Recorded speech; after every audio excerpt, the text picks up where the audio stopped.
Inutile de parler chiffres ou fiches techniques à ce stade, car avant toute chose, c'est une sensation qui s'impose. Nouvelle vague de modèles, moins provoquants en apparence, mais infiniment plus dangereux pour le marché européen, parce qu'ils sont pensés pour nos routes, nos usages quotidiens et surtout nos attentes pour 2026. Il faut commencer par un modèle clé, devenu en quelques mois un sujet récurrent chez les youtubeurs automobiles français. La IM Motors L7 va encore plus loin et change radicalement la relation entre la voiture et son environnement. Ici, il n'est plus seulement question d'aller vite ou de voyager confortablement. Il est question de dialogue. Dès les premiers mètres, tu le ressens immédiatement. Cette berline ne se contente pas d'être conduite, elle interagit. La lumière devient un langage à part entière. Grâce à son système de projection numérique DLP, la route devant toi peut littéralement se transformer. Un passage piéton virtuel projeté au sol, des signaux lumineux visibles par les autres usagers, des indications claires dans les situations complexes. La voiture ne se limite plus à avertir. Elle explique. La L7 impose le respect dès le premier regard. L'avant est tendu, agressif, presque vivant. Les feux de jour ultra fins semblent fendre l'air, tandis que la face avant intègre le système ISC pour Intelligence Signal Communication. Concrètement, la voiture est capable d'afficher des symboles, des animations, voire des messages simples à destination des autres conducteurs. On comprend vite que cette berline a été pensée dès le départ comme électrique, sans concession ni compromis. Là où une grande berline européenne hésite et demande de l'espace, la L7 se faufile avec assurance. Et une question surgit, presque incrédule. Tu t'attendais vraiment à ça sur une berline chinoise. Jusqu'à 670 chevaux, un 0 à 100 km/h en moins de 3 secondes 9, une architecture 800 volts qui permet des recharges ultra rapides. L'autonomie annoncée atteint environ 615 km en cycle CLTC, ce qui laisse envisager plus de 500 km réels en usage européen. À bord, l'impact est immédiat. La planche de bord est dominée par une dalle panoramique de 39 pouces en 4K. Ce n'est pas un simple écran, c'est une interface immersive. Et surtout, le mode Super Scenic permet d'abaisser physiquement l'écran pour dégager la vue, ne laissant apparaître que les informations essentielles. Minimalisme quand tu conduis, spectacle quand tu le décides. Système audio de 22 haut-parleurs et plus de 1100 watts transforme l'habitacle en véritable salle de concert mobile. Et puis vient la question qui fait monter la tension. Le prix. En Chine, la IM Motors L7 s'affiche entre l'équivalent de 37 000 et 46 000 euros selon les versions. En projection européenne pour 2026, même en intégrant taxes et adaptations, on peut raisonnablement l'imaginer autour de 55 000 à 65 000 euros. En face, à ce niveau de tarif, que proposent les marques européennes? L'Avatr 12 arrive et balaye littéralement toutes les règles établies. Ici, une décision radicale change tout. Pas de lunettes arrière, aucune. Zéro verre, zéro compromis esthétique. À la place, un système de caméra haute définition remplace totalement la vision classique. Quand tu regardes dans le rétroviseur central, tu n'aperçois plus un simple reflet approximatif, mais une image numérique ultra nette, stable, précise, quelles que soient les conditions. Pluie, nuit, contre-jour, tout devient plus lisible que jamais.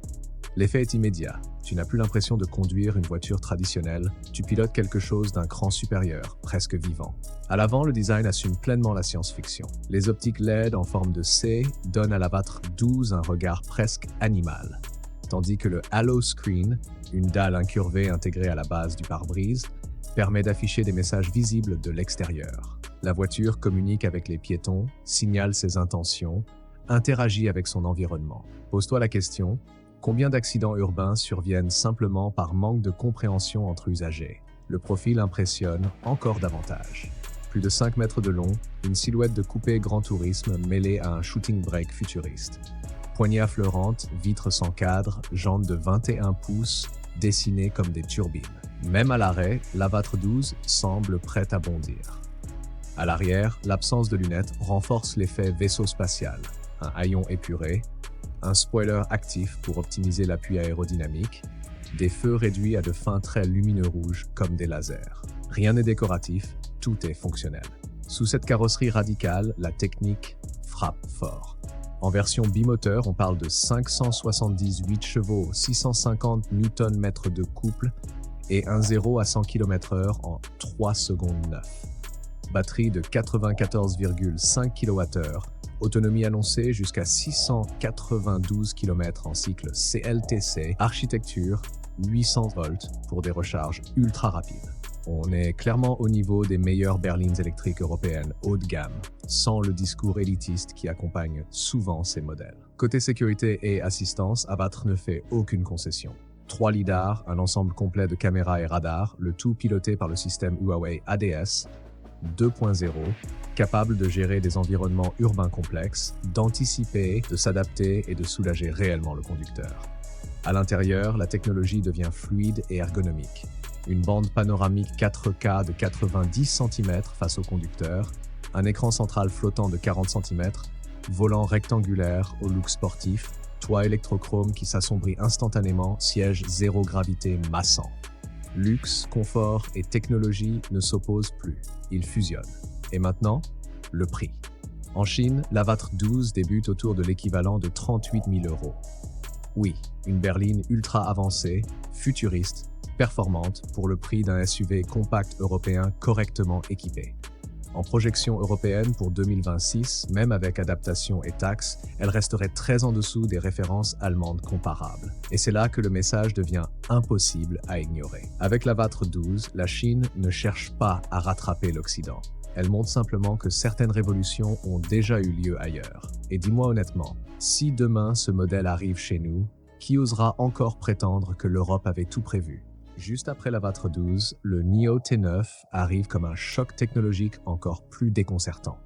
Ici, il ne s'agit plus seulement de luxe ou de performance, mais d'un véhicule qui semble presque vivant. Dès les premières images, un détail frappe les esprits et devient viral chez les youtubeurs automobiles. La voiture peut littéralement se débarrasser de la neige seule. Grâce à la suspension active Skyride, la carrosserie vibre et ondule comme pour se réveiller après une tempête, faisant glisser la neige sans effort. Un geste banal transformé en démonstration de puissance technologique. Pose-toi la question, combien de voitures européennes te donnent aujourd'hui ce sentiment d'intelligence mécanique, comme si la machine anticipait ce que tu attendais? Le design du T9 ne cherche pas à rassurer, il impose. NIO parle d'un land jet, et le terme n'est pas exagéré. La silhouette est unique, à mi-chemin entre une grande berline, un coupé et un SUV surélevé. L'avant est épuré mais tendu, avec une double signature lumineuse immédiatement reconnaissable. 3 lidars dominent la carrosserie, soutenus par un réseau dense de caméras et radars, rendant la perception de l'environnement quasi totale. Les angles morts cessent d'exister, ils deviennent un souvenir. Les proportions impressionnent, plus de 5,30 m de long, soit davantage qu'une Mercedes classe S longue. Et pourtant, tout reste fluide, pensé pour l'aérodynamisme. Poignées affleurantes, surface lisse, éléments actifs qui s'ajustent en temps réel. Les jantes forgées de 58 cm avec cabochon flottant rappellent Rolls-Royce. Le logo reste parfaitement droit, même à haute vitesse. Un détail? Pas vraiment. Un message clair sur le niveau de finition visé, sur l'attention portée aux moindres gestes et détails. La suspension Skyride est au cœur de l'expérience. La voiture reste parfaitement plate, même sur des ralentisseurs ou des routes dégradées. NIO a même démontré sa capacité à franchir des obstacles avec des verres de champagne posés sur le capot sans en renverser une goutte. Spectaculaire, oui, mais surtout révélateur d'un contrôle châssis que peu de constructeurs maîtrisent à ce niveau. Pendant ce temps, l'architecture électrique 900 volts travaille en silence. Recharge ultra rapide, jusqu'à 255 km, récupérée en 5 minutes dans des conditions optimales. 2 moteurs, environ 700 chevaux, 0 à 100 km/h en 4 secondes. Une voiture de plus de 2 tonnes qui accélère comme une sportive. Qui pouvait s'attendre à ça sur un 4x4 chinois? À l'intérieur, le T9 change complètement de registre. On quitte l'automobile traditionnelle pour entrer dans l'aviation privée. 4 places strictes, siège arrière façon suite de jet, inclinaison généreuse pour le repos, table escamotable, réfrigérateur intégré, écran individuel pour chaque passager. Chaque trajet devient une expérience de première classe. Ici, la voiture ne se contente plus de transporter, elle transporte un statut, une idée du luxe moderne. Et maintenant, parlons prix. En Chine, le NIO T9 se situe autour de l'équivalent de 105 000 €. C'est beaucoup bien sûr, mais face à lui en Europe, pour une expérience comparable, on parle de véhicules largement au-delà de 120 000 €, souvent avec moins de technologie embarquée. Le T9 ne cherche pas à être bon marché, il cherche à redéfinir ce que le très haut de gamme peut offrir en 2026. Et quand on regarde l'ensemble, une chose devient évidente, la Chine ne copie plus le luxe européen. Elle est en train d'en écrire une nouvelle version. Après le NIO T9, la Maestro S800 ne cherche même plus à rivaliser. Elle change d'échelle. Ici, on quitte toute comparaison classique pour entrer dans une démonstration industrielle. Plus de 5 mètres 40 de long, une présence écrasante, assumée, pensée comme un yacht roulant. Ce n'est pas une voiture statutaire au sens européen du terme, mais un véritable palais mobile, conçu pour impressionner avant même de démarrer. Et dès que tu ouvres la porte, tu comprends que les codes habituels ne s'appliquent plus. Le premier choc est atmosphérique. Le ciel de toit n'est pas simplement étoilé, il est animé. Des fibres optiques reproduisent des mouvements célestes, des pluies de météores qui traversent l'habitacle. Ce n'est pas un gadget, c'est une signature, une ambiance pensée pour faire oublier le monde extérieur. À l'avant, la signature lumineuse Star Horizon impose immédiatement le respect.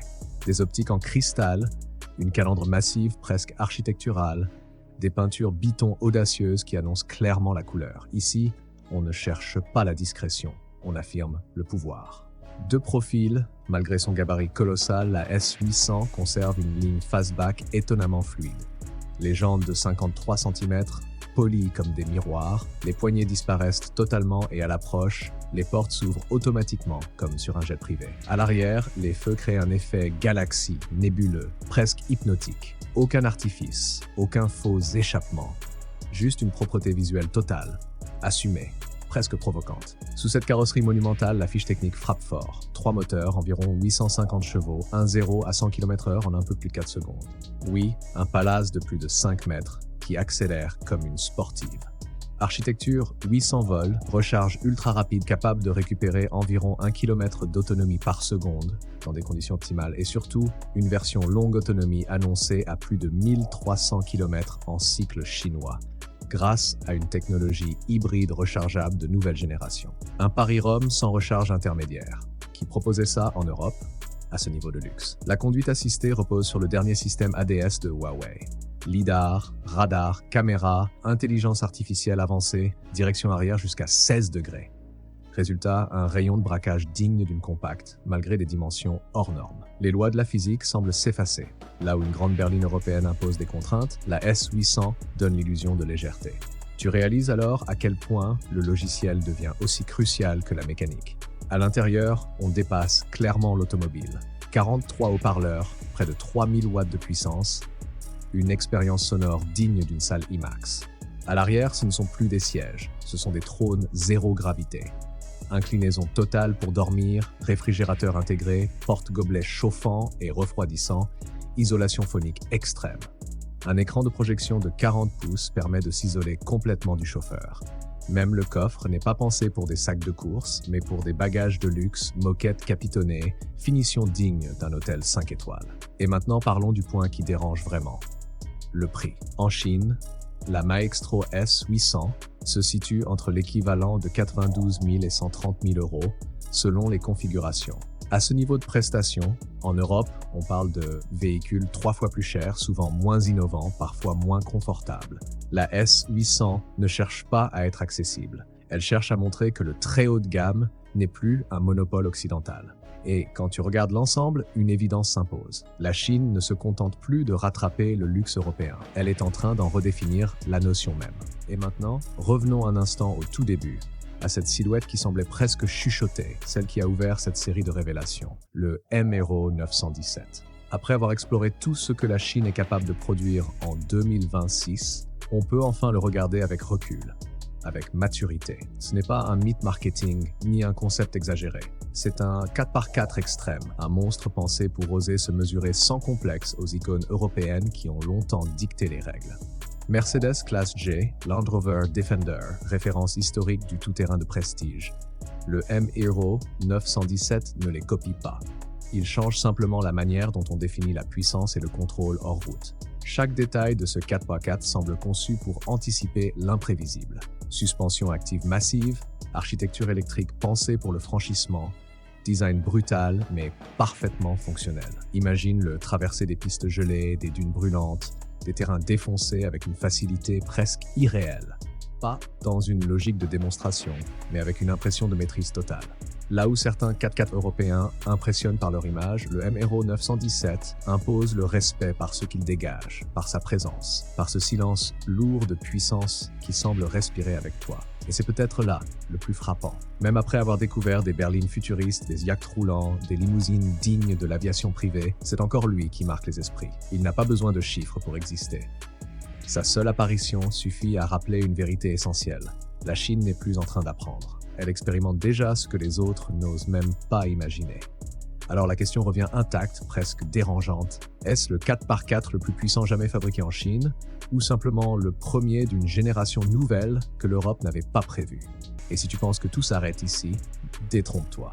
Dans la prochaine vidéo, 3 4x4 encore plus extrêmes vont apparaître, et le dernier risque de faire beaucoup de bruit. Si ce voyage t'a surpris, pense à t'abonner pour ne rien manquer, à aimer la vidéo pour soutenir ce format et surtout à rester attentif. Parce que ce que tu vois aujourd'hui sur l'automobile chinoise pourrait bien devenir la norme plus vite que prévu.